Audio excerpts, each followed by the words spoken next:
Monsieur Kokou Philippe Amédodji. Je vous invite à prendre place. Monsieur. En fait, ce que j'ai retenu, surtout en discutant un peu avec lui, c'est son engagement dans la création de valeurs, de chaînes de valeurs.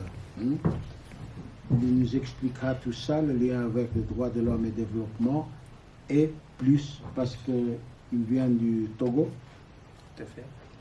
Bon, je pense qu'on peut faire un état de droits de l'homme dans chaque pays, et je pense qu'il n'y a aucun pays qui va atteindre 100%.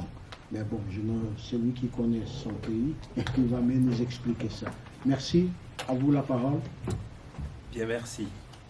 Je vais directement au but, toute considération et salutations respectées. Moi, ma démarche se fonde, comme l'a dit le présentateur, sur l'article 18 de la Déclaration universelle des droits humains, qui dit ceci: toute personne a le droit à la liberté de la pensée, de conscience et de religion.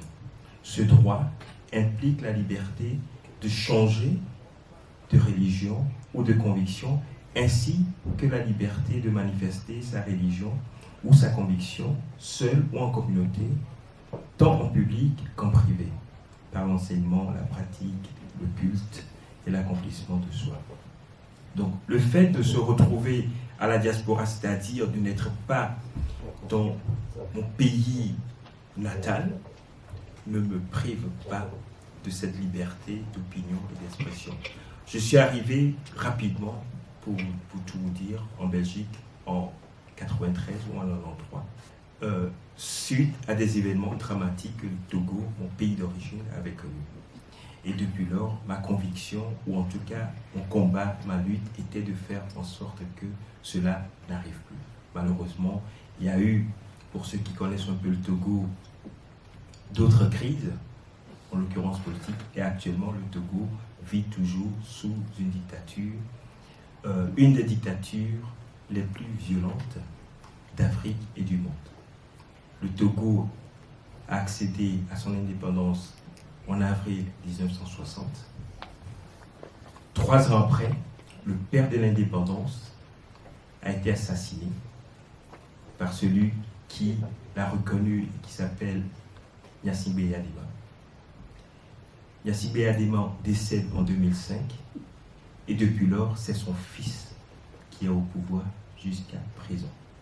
La constitution togolaise prévoit que le président ne peut exercer plus de 2 mandats.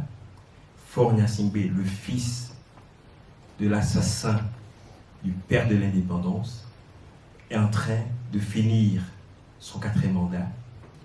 Les bruits courent, nous avons depuis avant-hier des informations selon lesquelles l'Assemblée nationale actuelle, dont le mandat a expiré, travaille à modifier la Constitution pour que la durée, non seulement du président qui a déjà accompli 4 mandats, 4 fois 5 ans, puisse être prolongée et qu'il puisse ad vita aeternam se présenter comme candidat aux élections. Tout cela pour vous dire que si nous, on parle des droits humains, les droits humains, nous le comprenons, en tout cas moi et mes amis, nous le comprenons, pas comme une importation ou une création occidentale ou étrangère. Pour nous, les droits humains ont un sens, c'est-à-dire la gouvernance du peuple, par le peuple et pour le peuple, dans l'intérêt du peuple. Ce n'est pas ce qui se vit dans nos pays. Et malheureusement, pour faire le lien avec notre pays d'accueil, c'est que nous déplorons le fait de ne pas trouver des oreilles attentives à ces situations qui font que beaucoup de pays d'Afrique vivent des crises politiques qui impactent le développement. Nous parlons de développement. Dans quel pays avons déjà vu des investisseurs investir des sommes pour construire des usines ou bien pour des usines, sachant qu'ils ne pourront pas exercer pendant le temps d'amortir leur investissement? ça n'existe pas. Donc, le lien est fait entre le respect des droits humains et le développement. Sans le respect des droits humains, le développement n'est pas possible. C'est impossible, voire très très compliqué. Donc, je conclurai en disant rapidement que la situation, nous, notre contribution, en tout cas, depuis nos pays d'accueil, c'est d'interpeller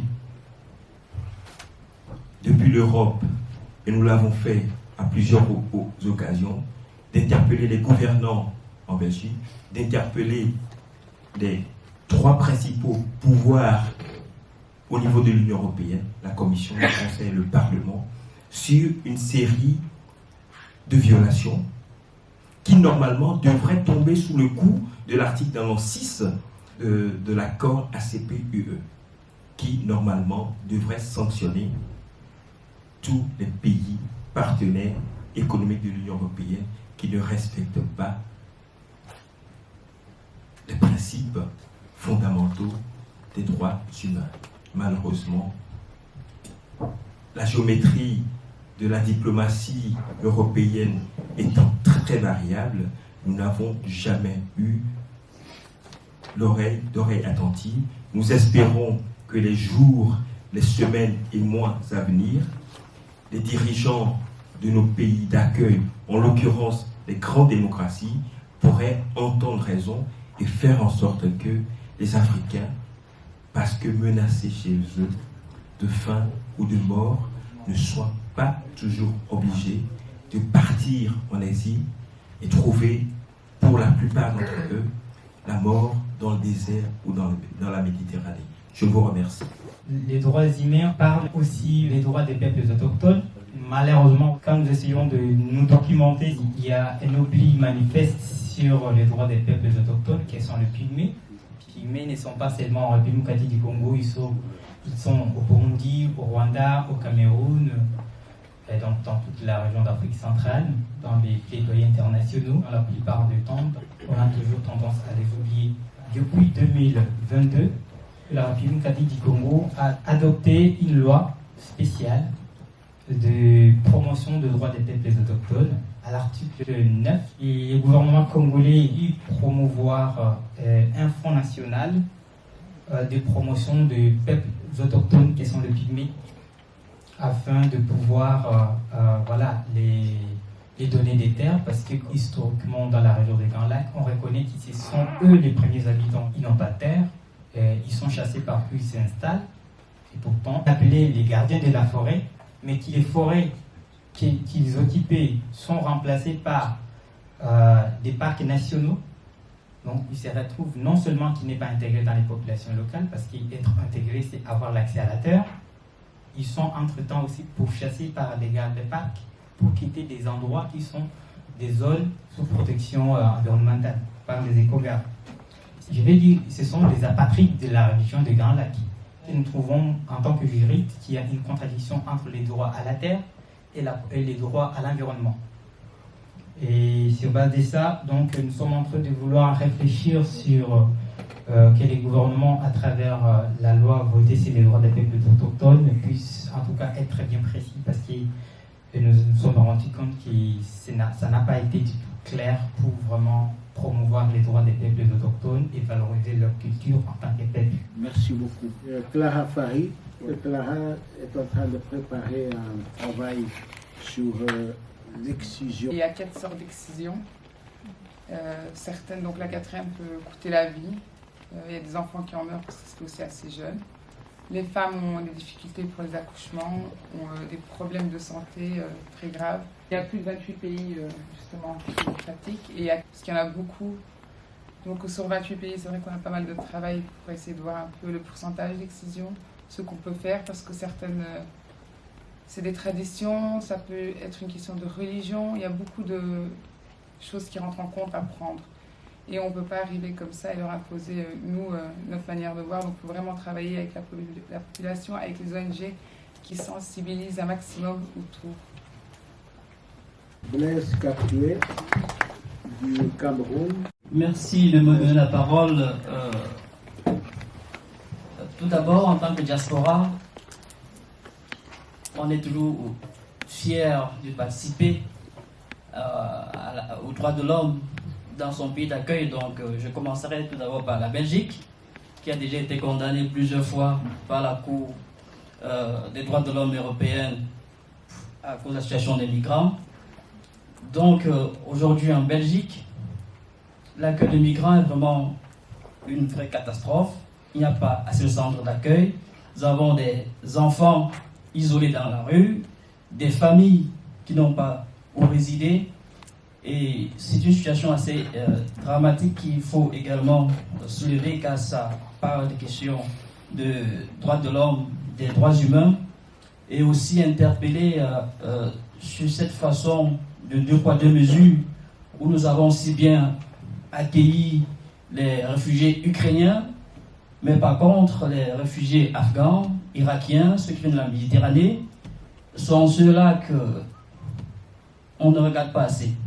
Donc c'est une question assez importante qu'il faut essayer toujours de dénoncer pour aboutir à des solutions. En parlant de l'Afrique, la situation des droits de l'homme en Afrique est assez particulière. L'Afrique a un système de gouvernance qu'il a mis en place, certains diront que c'est une parodie de démocratie, car chaque président qui est élu démocratiquement, entre guillemets, après son mandat, change la constitution pour se représenter et s'éterniser au pouvoir.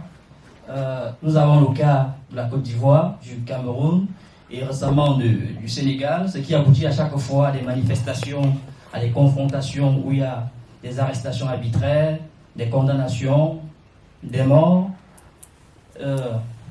Nous avons également dans plusieurs pays en Afrique où il y a des conflits internes, où la situation des droits de l'homme est assez préoccupante. Le cas de la République démocratique du Congo, au niveau du Kivu, où chaque jour nous avons des centaines de morts, où les femmes sont à la première ligne, elles sont violées, et tout ça reste un peu comme la sourde oreille, où on fait semblant de ne pas voir, ne pas entendre.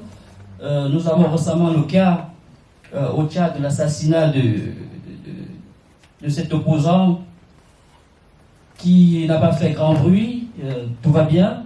Donc, les droits de l'homme en Afrique, il faut également déplorer le fait que l'ONU, à travers ses résolutions et les casques bleus qu'ils envoient le plus souvent en Afrique, comme au Nord Kivu, à la République démocratique du Congo ou en République centrafricaine, n'ont jamais réussi à aboutir à trouver une solution fiable sur le terrain, où c'est toujours la population civile qui paie le prix fort, du manque d'accès à l'éducation, à la santé.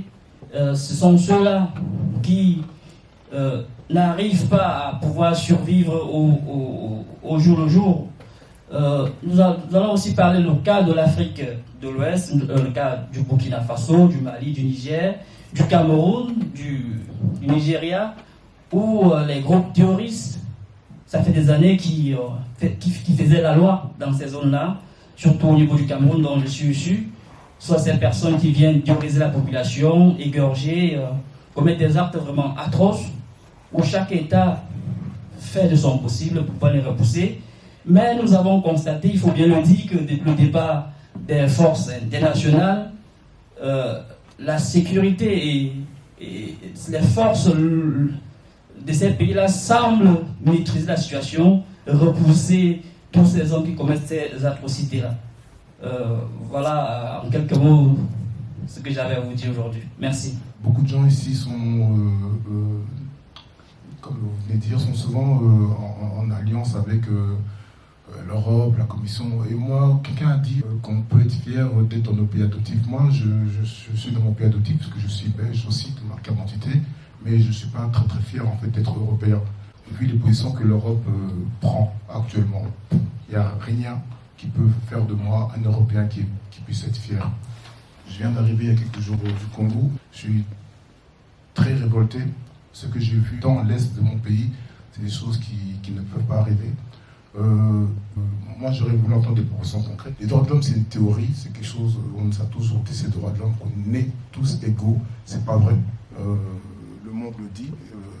Vous voyez bien les instances juridiques qui se passent dans le monde où il y a des cours pénales internationales qui sont là que pour juger les Africains ou les pays du tiers-monde. Donc, il faudra aussi qu'on change d'option avec eux.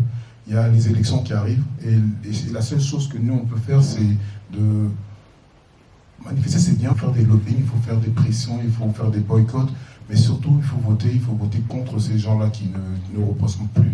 En tout cas, merci, on prend note et justement, ce sont pas des solutions qu'on va proposer, mais plutôt des pistes. On tente justement de chercher des solutions, traiter des problèmes qui datent depuis très longtemps. L'Afrique, ça fait des siècles, des décennies qu'ils vivent donc dans l'injustice. Et là, il est temps justement pour cette nouvelle génération. Nous avons assisté donc à des mouvements dans tout le continent africain de jeunes, soit dans les manifestations, dans la société civile. Donc c'est un espoir pour nous. C'est important de travailler avec eux dans l'avenir par cette diaspora. Donc c'est le trait d'union entre nous ici. Je parle des institutions. Là maintenant, ce sont des outils. Les institutions, que ce soit européennes ou onusiennes, donc ce sont des outils qui sont mis donc à notre disposition pour justement en profiter, pour que justement on puisse arriver à atteindre ces pistes de solutions. Et ensemble, je pense qu'on peut arriver à des résultats. Et quand on voudra donc faire des actions, quand on a un collectif, une plateforme, on sera beaucoup plus écouté que si on était donc une ONG, une association d'un pays africain seulement. Donc là, on doit parler de tout le continent et mobiliser d'autres pays qui n'ont pas pu assister.